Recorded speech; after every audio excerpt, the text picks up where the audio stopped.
Alors hier, le président de la République a parlé à la télévision et on va voir ensemble le réact pour voir ce qu'il dit. Mais attention, évidemment, on va essayer de vous épargner un maximum d'Emmanuel Macron et de parler que de ce qu'il y a de nouveau. Donc si tu es intéressé pour savoir c'est quoi les argumentaires de la Macronie et pourquoi c'est un peu de la merde, eh ben on t'enjoint à regarder la vidéo sur Elisabeth Borne qu'on a tournée il y a quelques jours. Là, on va juste parler de ce qu'il y a de nouveau, c'est-à-dire la situation, notamment parce que c'est pas n'importe quand que Emmanuel Macron prend la parole. Il prend la parole hier parce qu'aujourd'hui, c'est la nouvelle grève de l'intersyndicale.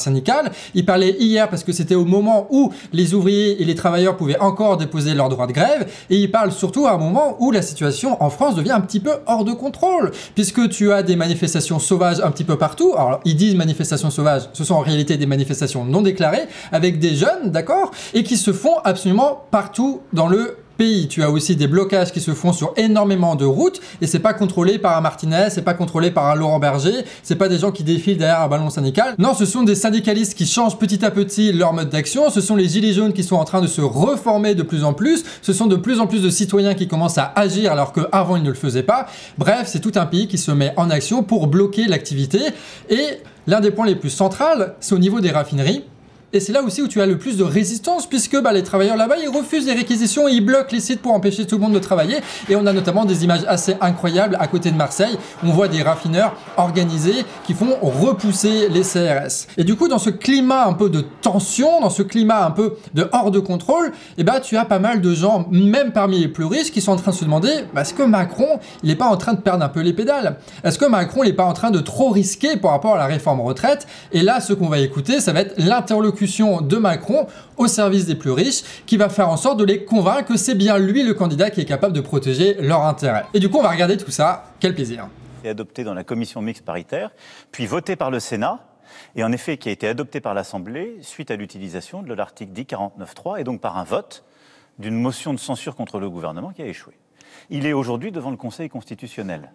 Et donc, il faut maintenant attendre que le Conseil constitutionnel se prononce, et c'est à l'issue de cette décision que j'aurai à promulguer un texte, et donc qui permettra de faire évoluer les choses pour nous créer. Voilà. Pour nous convaincre qu'il nous fallait un cours constitutionnel pour savoir comment marche la 5e République, le 49.3, etc. En fait, comme tout le temps, ces gens-là et le Macron, ils se défendent d'être le représentant des institutions précisément parce que ce sont ces institutions-là qu'ils contrôlent, tu vois. Donc évidemment que ça correspond à ces institutions, mais ces institutions-là, nous, on trouve que c'est de la merde. Nous, on trouve que ça ne représente pas du tout la voix du peuple ou quoi que ce soit. La rhétorique, ça va pas suffire, tu vois. Les flics, ça va pas suffire. Et à un moment, s'il y a que ça qui a contre nous... Rentre en place à la fois pour que, d'ici à la fin de l'année, pour près de 2 millions de nos compatriotes, 1 800 000 exactement, ils puissent avoir leur pension qui commence à être augmentée. Environ 600 € par an en moyenne, pour ces 1,8 million. Pour que, en effet, on commence à décaler l'âge légal de 3 mois par an, progressivement, et qu'on accélère l'augmentation du nombre de trimestres à travailler, jusqu'à 43 ans à horizon 2027. Eh bien, il faut que ça rentre en vigueur d'ici à la fin de l'année. Mais maintenant, au moment où je vous parle, il faut attendre la décision du Conseil. Il se dote de responsables qui ont une légitimité politique, président de la République, des parlementaires, qui sont élus par lui. Il y a des légitimités qui existent. Les syndicats ont une légitimité. Quand ils défilent, qu'ils manifestent, ils sont en opposition à cette réforme. Je les respecte. Ils défendent leur point de vue. Encore une fois, il refait son cours de constitution comme si le problème c'était le fait qu'on n'avait pas compris comment fonctionnait la 5e République. Mais c'est pas ça le problème, tu vois. Lui, il va dire que en fait le peuple s'exprime directement par les élus et le peuple, lui, il n'est pas légitime par contre à s'exprimer directement dans la rue. Il n'est pas légitime à s'exprimer directement dans les opinions. Il n'est pas légitime en fait du tout. Il n'y a que les élus qui sont légitimes précisément parce que c'est ce qu'il peut contrôler avec un 49.3 alors que le peuple, il le peut pas. Et les syndicats, c'est pareil. Lui, il dit quoi? Il dit que la seule chose qui est légitime, c'est quand on suit l'intersyndicale en faisant des petites manifestations tranquilles derrière les ballons syndicaux. Mais tout le reste, par exemple les grèves, qui sont menées par les syndicats, qui sont menées avec le droit constitutionnel, qui sont légitimes, tout ce que tu veux, là c'est des réquisitions, là c'est les CRS, là c'est lacrymo, etc., etc. Du coup, pourquoi est-ce que les syndicats, lorsqu'ils s'expriment sur les manifs, c'est légitime, et quand les syndicats s'expriment par la grève, c'est pas légitime? Précisément parce qu'en fait, ce qui est légitime pour lui, c'est ce qu'il contrôle. Les manifestations, il peut largement s'en foutre, on peut être 3 millions dans la rue, il s'en fout, il peut les ignorer, donc c'est légitime.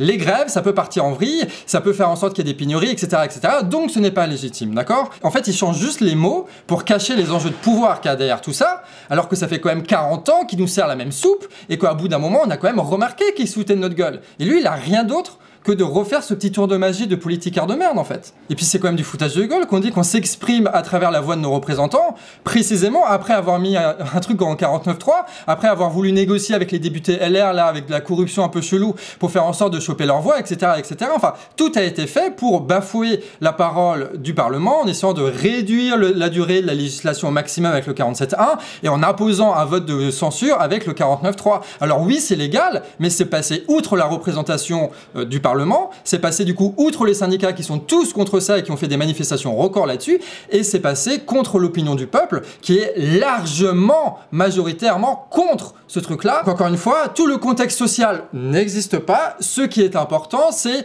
mon interprétation du droit constitutionnel. Voilà. Et c'est ça qui va faire apaiser les tensions et qui va nous convaincre, bien sûr. Et d'ailleurs, c'est protégé par la Constitution, le droit de manifester, de pétition. Il y a une légitimité. Voilà. Donc faites des manifestations tranquilles derrière les ballons syndicaux, faites des pétitions tranquilles, ça c'est très bien. Par contre, les grèves, ça non. Non, non, non, évidemment.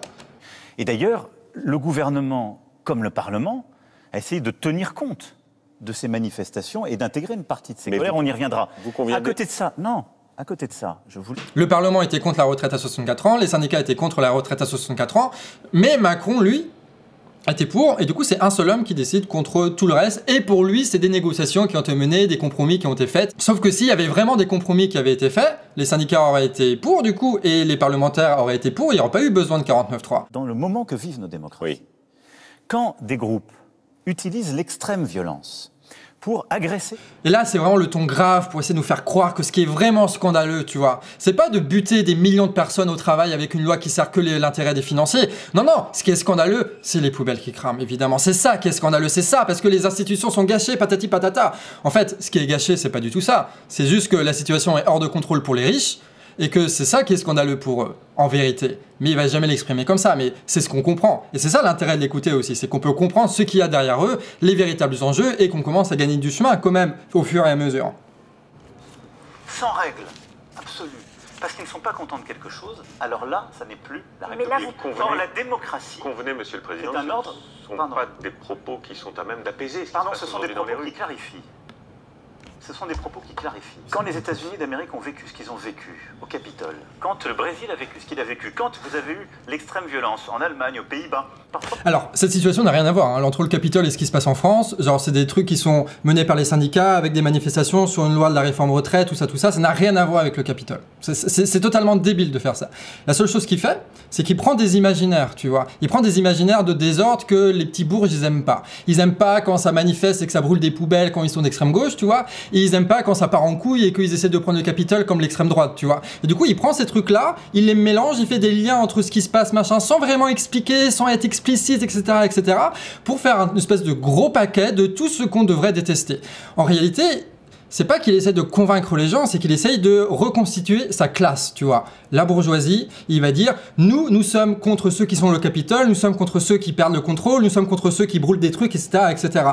Il reconstitue un clivage. Il cherche pas à convaincre, il cherche à reconstituer la bourgeoisie qui est derrière lui, parce qu'il sent bien que la bourgeoisie commence un peu à être comme ça, parce qu'en fait, la situation géopolitique, elle se tend énormément, qu'il va y avoir la guerre qui est là, que t'as le problème de l'endettement qui se pose, t'as les Jeux Olympiques qui arrivent, tout ça, c'est un peu le même sujet en réalité. Il faut pas que la société française parte en couille. Il faut que le pouvoir tienne en ordre ce système-là, malgré le fait qu'il faut absolument satisfaire les intérêts des financiers.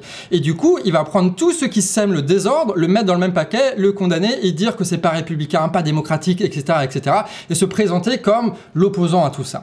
Au débordement, mais que dites-vous à ceux qui vont manifester demain, 9e journée d'action dans la rue? C'est quoi? C'est pas la peine d'y aller? Il n'y a plus rien à négocier? Non, d'abord... C'est la fin de partie. Alors, je voudrais essayer de dire d'abord ce que ce texte va faire et pourquoi on l'a fait. Vous savez, au moment où je vous parle, est-ce que vous pensez que ça me fait plaisir de faire cette réforme? Dites-le nous. Non. Est-ce que vous pensez que j'aurais pas pu faire comme tant avant moi, mettre la poussière sous le tapis? Oui. Ce mode théâtre tellement mauvais, tellement mauvais. Genre... Ce qui est intéressant avec les questions des journalistes, c'est ce qu'on voit un petit peu aussi partout quand on écoute les médias, c'est que tu as de plus en plus de gens qui sont pas convaincus d'Emmanuel Macron, qui soit capable de rétablir l'ordre et le calme, tu vois. Parce qu'en fait, il fait que des provocations en permanence. Et d'ailleurs, cette intervention, ça va être ça. Enfin, on a fait 6 minutes, mais globalement, le ressenti, c'est que c'est ça. Macron ne fait rien pour apaiser les tensions sur une réforme qui était objectivement pas si nécessaire que ça, si on en croit les arguments de déficit, etc. Sauf qu'en fait, La stratégie de Macron, c'est pas d'apaiser les tensions. C'est de faire en sorte de se montrer comme le défenseur des intérêts de la finance. Et du coup, il se positionne aussi comme un peu le représentant de la bourgeoisie financière face à ceux qui ont d'autres intérêts et qui ont d'autres trucs à perdre si les manifestations perdurent, si les grèves perdurent, etc. etc. Parce que même s'il y a des grèves de 10 jours d'affilée, de 20 jours, de 30 jours dans le pays, BlackRock, les fonds de pension, etc. se feront du pognon sur la réforme retraite. Mais pas tous les bourgeois, tu vois, pas tous les bourgeois industriels, etc. etc. Donc là, il fait ça d'un côté pour la bourgeoisie financière, et de l'autre, il utilise le pognon qu'il arrive à emprunter sur les marchés financiers pour donner 400 milliards à l'armée, pour relancer l'industrie militaire, etc. etc. Tu vois, c'est plutôt des coups à plusieurs bandes pour essayer de satisfaire les uns avec les autres, les trucs, les machins, tout en sachant que la situation géopolitique et financière est tellement risquée en ce moment, est tellement chaude en ce moment, et que ça va s'accentuer à l'avenir, qu'il faut qu'ils trouvent des alliés absolument et qu'ils renforcent ces alliés-là. Il faut qu'ils trouvent du coup les alliés les plus puissants, le monde de la finance, le militaire, etc. etc. Et s'il y a une chose que je regrette, c'est que nous n'avons pas réussi à partager la contrainte. Plus exactement, la nécessité de faire cette réforme. Ils ont mal expliqué, ils nous refont le coup de...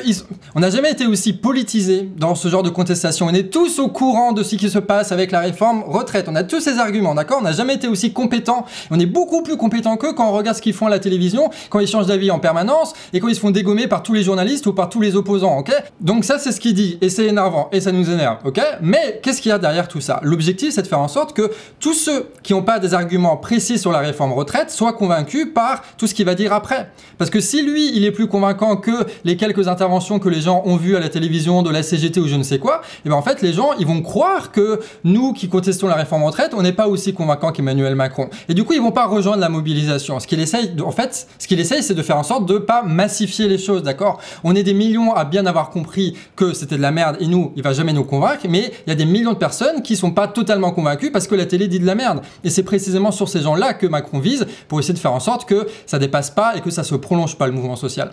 D'où l'intérêt de parler, de faire des actions en permanence pour expliquer les choses et de partager les vidéos, voilà. Il y avait 10 millions de retraités. Il y en a aujourd'hui 17 millions. Dans les années 2030, il y en aura 20 millions. Est-ce que vous pensez qu'on... Oui, il y a plus de retraités, mais il y a plus de travailleurs qui ont plus de production dans les usines, etc.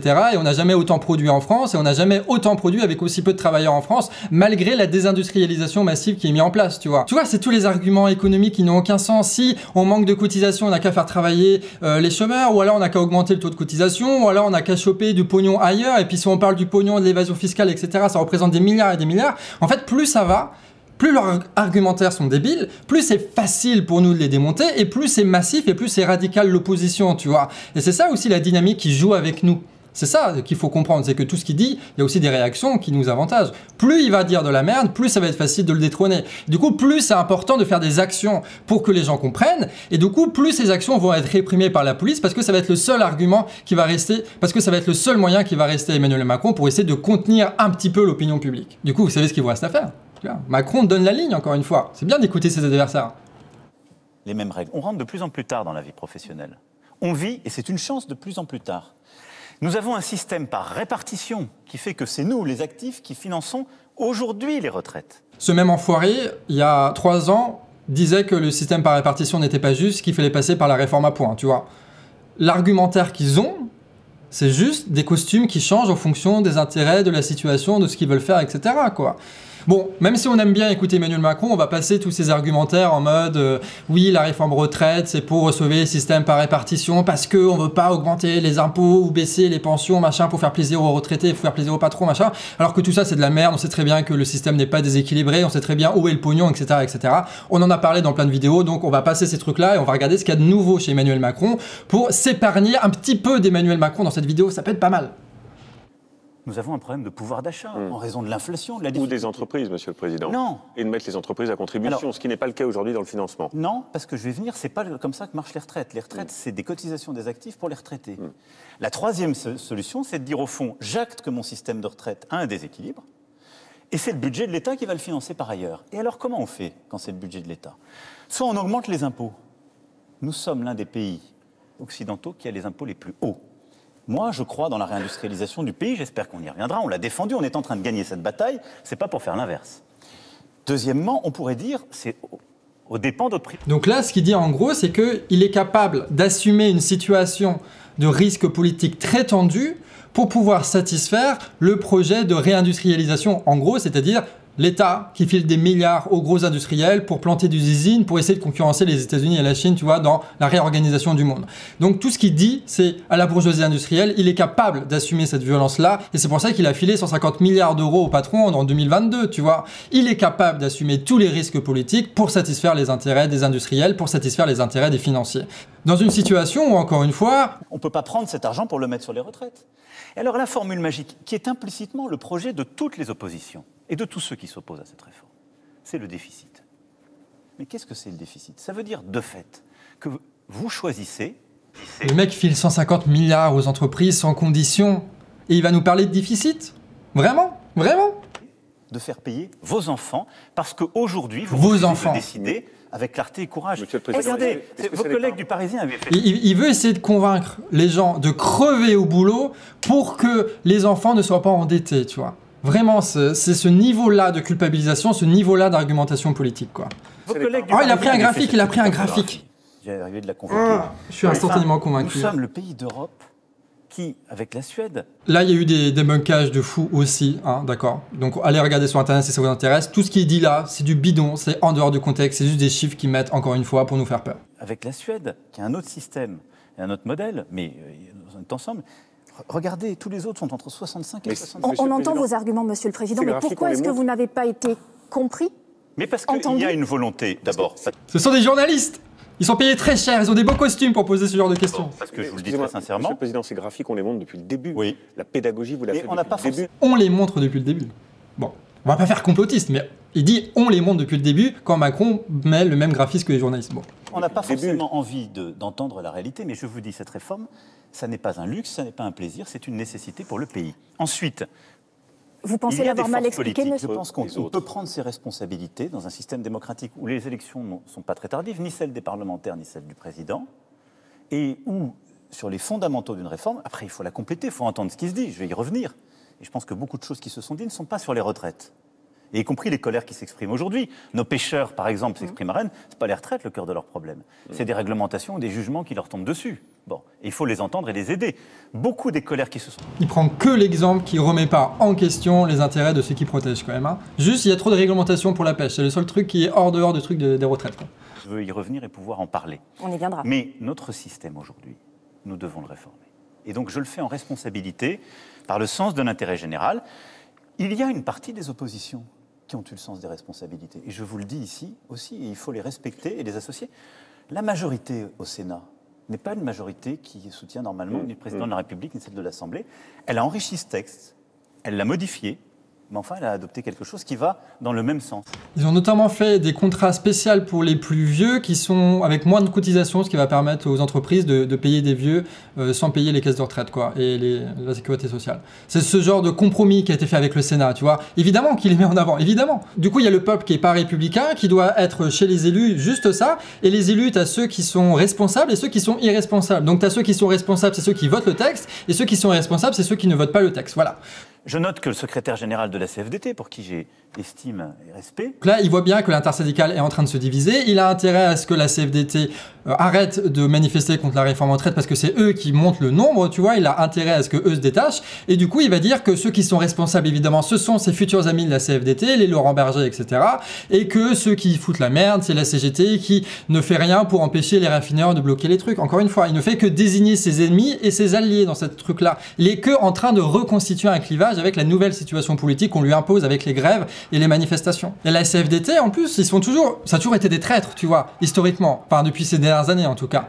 Et du coup, le fait qu'ils soient là, c'est pas normal, normalement. Mais c'est juste qu'en fait, vu que c'est devenu le syndicat majoritaire en France, et bah, t'as plein de jeunes qui sont allés parce que vaut mieux aller dans le syndicat où t'as le plus de monde, tu vois. Et tous ces gens-là, tous ces jeunes-là, ils ont pas été formés au syndicat de la traîtrise comme c'était avant, tu vois. Et du coup, en réalité, dans les manifestations et dans les blocages, on a vu, nous, on parcourt un peu la France là-dessus, on voit des syndicalistes CFDT faire des actions qu'ils ne sont pas censés faire. De manifestations, de blocages, qui sont en train de faire des trucs qui sont pas déclarés, etc., etc.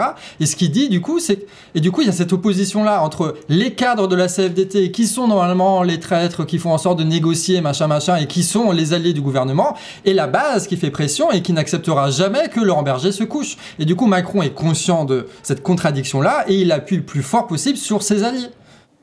Et il y a les blocages, et les blocages, il faut pouvoir les lever quand ils empêchent l'activité normale. Et c'est pourquoi, d'ailleurs, c'est pourquoi j'ai demandé au gouvernement d'essayer au maximum de négocier et ensuite de réquisitionner. Ce que nous avons pu faire sur les ordures ménagères, par exemple, dans certaines grandes villes, ou sur les raffineries, à chaque fois qu'il faut le faire. Ça a commencé, et ce sera fait pour qu'il n'y ait pas de blocage. Ce qui est marrant, c'est qu'il y a le droit de grève qui s'exerce, notamment dans les raffineries, sauf que ça leur plaît pas, du coup ils envoient des réquisitions, sauf que évidemment les raffineurs ne se laissent pas faire, comme on voit ici à Marseille, et du coup ils envoient la police et les CRS. Et du coup il y a des confrontations, et après Macron dénonce ces violences-là, et que du coup il se pose comme légitime, tu vois. C'est tout un cercle de production de violence dont il s'extrait totalement en disant mais non, c'est la loi, c'est les institutions, c'est la légalité, ils ne sont pas responsables, etc., etc. Encore une fois, il se détache de la réalité et de sa responsabilité pour juste dénoncer les faits qui apparaîtraient subitement comme ça, alors que non. Et nous, on connaît la réalité de tout ça. Normal. Dans la vie des Français, un retour à l'ordre, même disent certains. Est-ce que vous pouvez prendre un engagement? L'ordre républicain, c'est celui que je souhaite. Je prends un engagement pour ça. C'est fou comment le mot ordre républicain ne veut rien dire quand tu penses comme ça, mais quand tu penses à l'ordre qui permet de soutenir les intérêts des financiers et des industriels, tout devient limpide avec Macron. Tout devient limpide, tu vois. Ils ont juste changé quelques mots. C'est pour ça que c'est pas compliqué en réalité.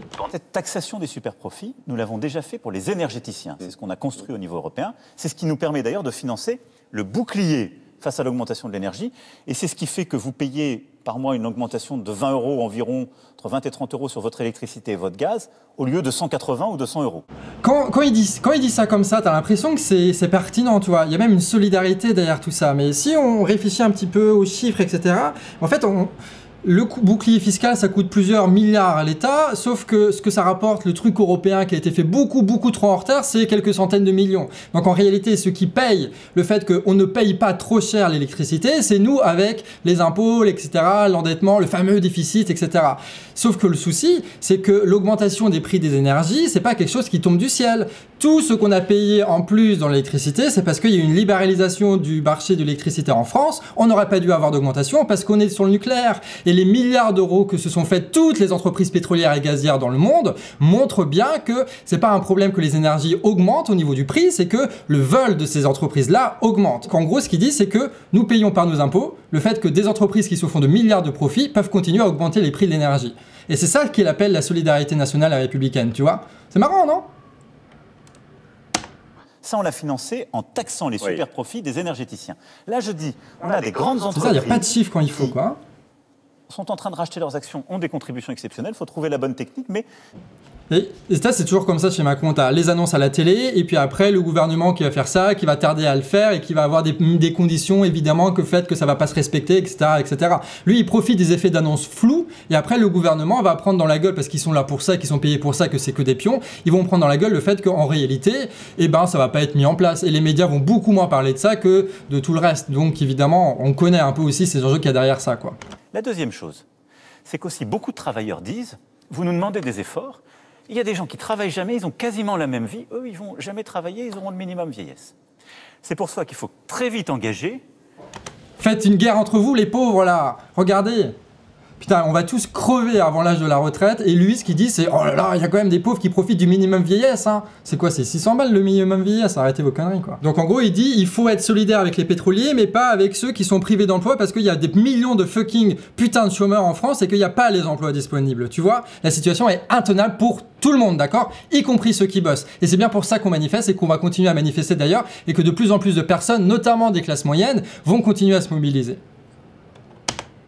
Pour aller chercher toutes celles et ceux qui sont au RSA et les aider à revenir vers l'emploi. Il n'y a pas d'emploi, il n'y a pas d'emploi. Pourquoi tu ne donnes pas les chiffres là quand ça ne t'arrange pas? Les réformes les plus importantes à venir, c'est-à-dire droits et devoirs renforcés pour les bénéficiaires du RSA, mieux les former et les accompagner, régler parfois les problèmes de logement, de garde d'enfants, de transport, mais faire revenir à l'emploi des gens aujourd'hui qui n'y sont pas, parfois depuis des années ou des dizaines d'années, au moment même où on a des besoins. C'est ce que vous avancez aujourd'hui pour remettre de la... Etc., etc. Encore une fois, il dit, voici ce que vous gagnerez, vous, les bourges, vous, les financiers, vous, les industriels, si vous continuez à me soutenir malgré le fait qu'en apparence, je fous le bordel parce qu'en réalité, je satisfais tous vos intérêts. C'est ça, encore une fois, il ne fait que parler à ceux qui le soutiennent. C'est-à-dire pas nous, c'est-à-dire le monde de la finance et des grandes entreprises.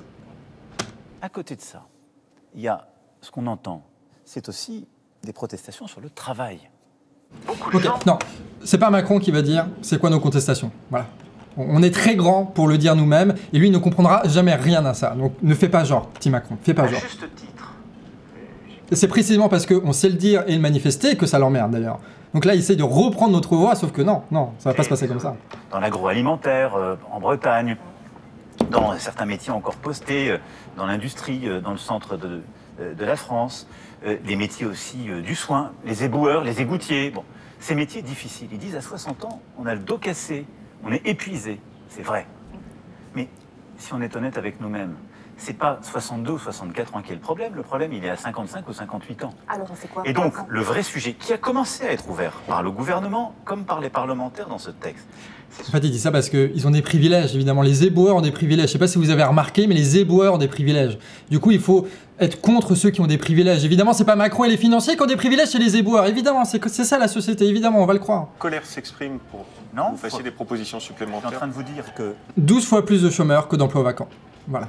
Il suffit de dire ça. D'ailleurs, c'est ce qu'il disait avant. Ça sert à rien de repousser l'âge de la retraite, patati patata, quand on est chômeur. 12 fois plus de chômeurs que d'emplois vacants. Tout ce qu'il dit, c'est de la merde. Vraiment.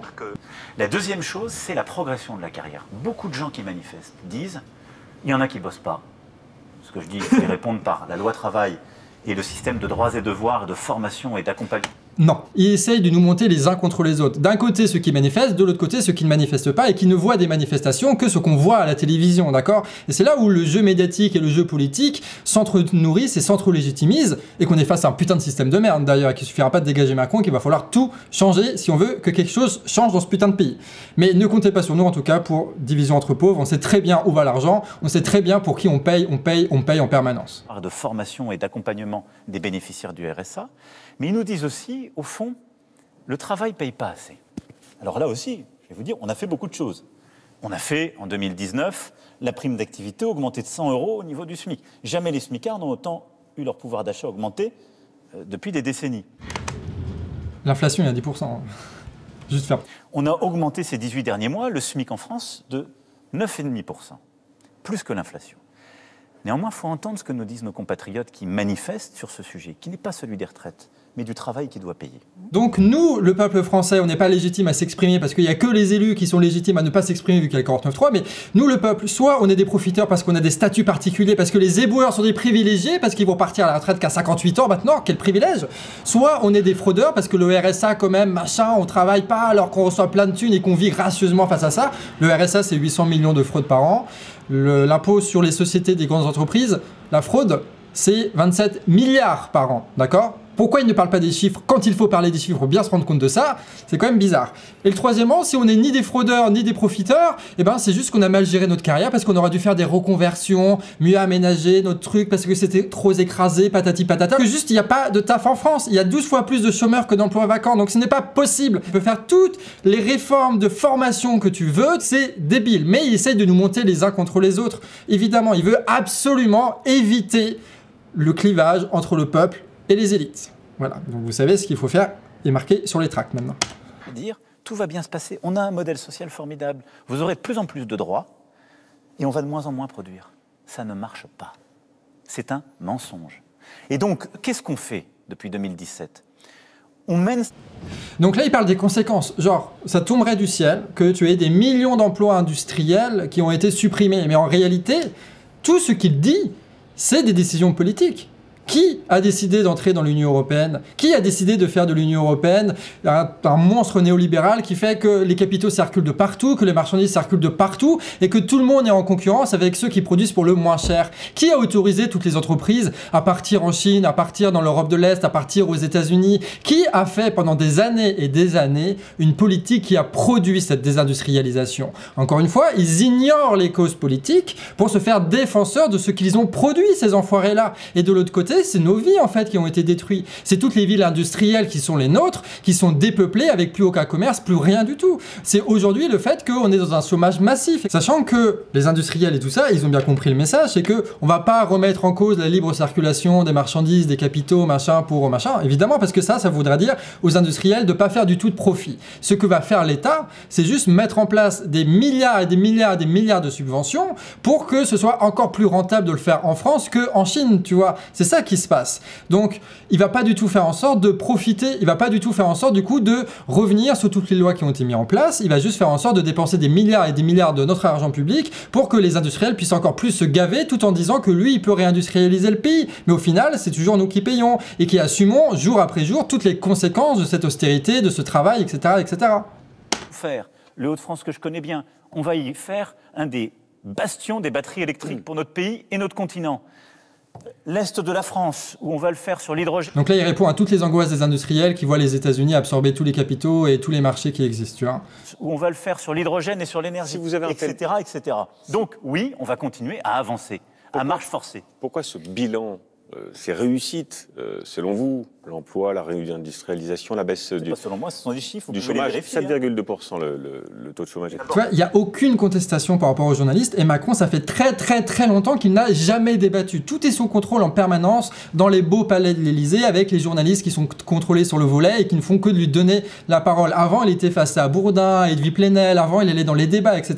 Maintenant, il est vraiment dans sa tour d'ivoire avec tout ce qui est sous contrôle. Pourquoi ? Parce qu'il n'a plus besoin de faire ses preuves autrement que par ses bilans politiques, parce qu'il n'a que le soutien de la bourgeoisie pour lui permettre de garder le pouvoir, et du coup il n'a pas besoin de convaincre qui que ce soit maintenant. C'est bon, c'est fait, la bourgeoisie est unie derrière lui, c'est bon. Donc il n'a plus qu'à rouler et faire augmenter les chiffres qui font augmenter les rendements, le pognon, etc. des financiers, c'est tout. Bon, on va passer à la conclusion, on va pas passer 3 heures là-dessus non plus. Qu'est-ce que c'est que cette interlocution, ce faux débat, cette mise en scène? En fait, c'est Emmanuel Macron qui pose ses clivages, d'accord? Il pose 2 clivages. Il pose en sous-texte un clivage qui est extrêmement clair, que lui, Macron, sera le président, quoi qu'il arrive, des industriels et des financiers. Et qu'il est capable d'assumer n'importe quelle conséquence politique pour arriver à ces fins-là, à servir ces intérêts-là. Il est capable de subir une crise politique majeure, il est capable de tenir la barque quoi qu'il arrive, il est capable de filer des milliards et des milliards aux industriels qui ont peur que leur marché se délocalise aux États-Unis, d'accord? Et il est capable de servir tous les intérêts des financiers pour qu'ils continuent à filer du pognon à la France, pour qu'ils puissent continuer à s'endetter, etc., etc. Et qu'importe la réaction populaire, il est le président qui sert quoi qu'il arrive ces intérêts-là. Et vu que la bourgeoisie commençait un petit peu à flipper, parce que c'était hors de contrôle, parce qu'il y avait des manifs sauvages, etc., etc., lui, il repositionne clairement les choses. Et c'est ça le vrai sens de son interlocution. Il n'a besoin d'ailleurs de convaincre que ces gens-là, puisque s'il a le soutien des industriels et de la bourgeoisie en général, il a le soutien médiatique, tout le monde relaie ce qu'il dit, et ça passe, tu vois. Donc il est très conscient de qui sont ses alliés, il est très conscient de qui sont ses ennemis. Ça, c'est en sous-texte, comme on a vu tout le long de cette interlocution. Mais ce sous-texte-là, il s'articule autour d'un texte qui dit franchement, qui est que, en réalité, le vrai clivage, ce n'est pas entre le peuple et le système. Non, évidemment que non. C'est pas entre ceux qui travaillent et ceux qui font des putains de trucs de finance de merde, tu vois. Non, évidemment, c'est pas ça. C'est pas entre le peuple, le machin, et les grandes entreprises qui se font des milliards avec des milliards de subventions d'État. Non, évidemment, c'est pas ça le clivage.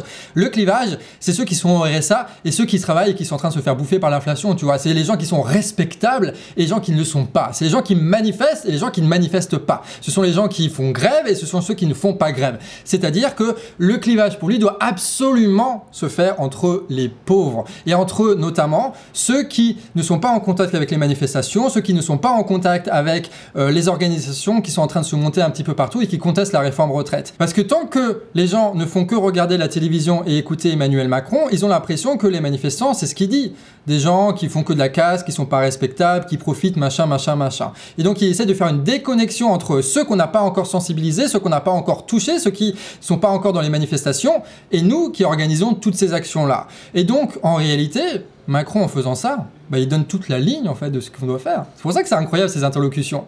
Et s'il dit qu'il y a des gens qui sont responsables, qui font des manifestations derrière les ballons syndicaux et qu'il y a les autres, ça veut dire qu'il faut continuer à rendre les choses encore plus incontrôlables, d'accord? Il faut continuer à nourrir tous les gilets jaunes qui sont en train de se renforcer dans le pays.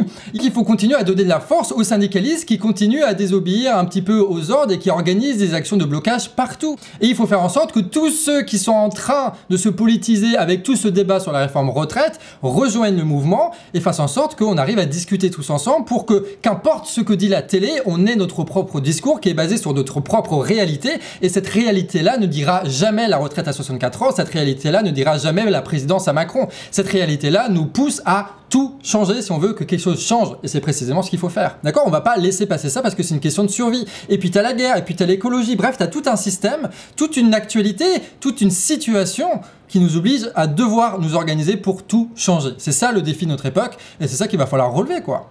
Et c'est pour ça que là, d'ailleurs, on n'est pas du tout au local, on est à Nancy avec des copains militants qui sont en train d'organiser en ce moment même une salle de fête pour accueillir une centaine de personnes et organiser avec eux des ateliers, des actions très concrètement, tu vois. Bref, au-delà de tous les discours et au-delà de tous les chiffres et au-delà de toute la situation, il y a toujours la réaction du peuple qu'il faut observer et auquel il faut participer de tous les moyens possibles. C'est ce qu'il faut faire et c'est ce qu'on va faire.